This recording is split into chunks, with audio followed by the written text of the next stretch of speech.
Ошибки при лечении кашля у детей. Сегодня я хочу рассказать, как нельзя лечить кашель у детей, чтобы не ухудшить их состояние.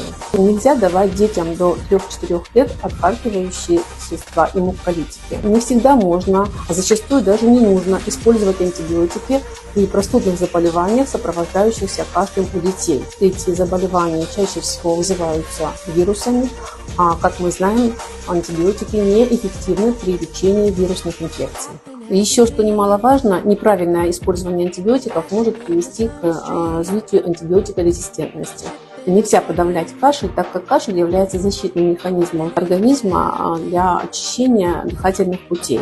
Подавление кашля может привести к образованию большого количества слизи в дыхательных путях и присоединению вторичной инфекции. Нежелательно проводить паровые ингаляции детям, так как это, во-первых, может привести к ожогу дыхательных путей, во-вторых, они просто неэффективны. Не надо игнорировать кашель, сопровождающийся такими симптомами, как высокая температура, затрудненное дыхание, боль в грудной клетке, так как эти симптомы могут быть симптомами серьезных заболеваний, требующих незамедлительного обращения к педиатру. Дорогие мамочки, я призываю вас не заниматься самолечением, а обращаться к специалистам.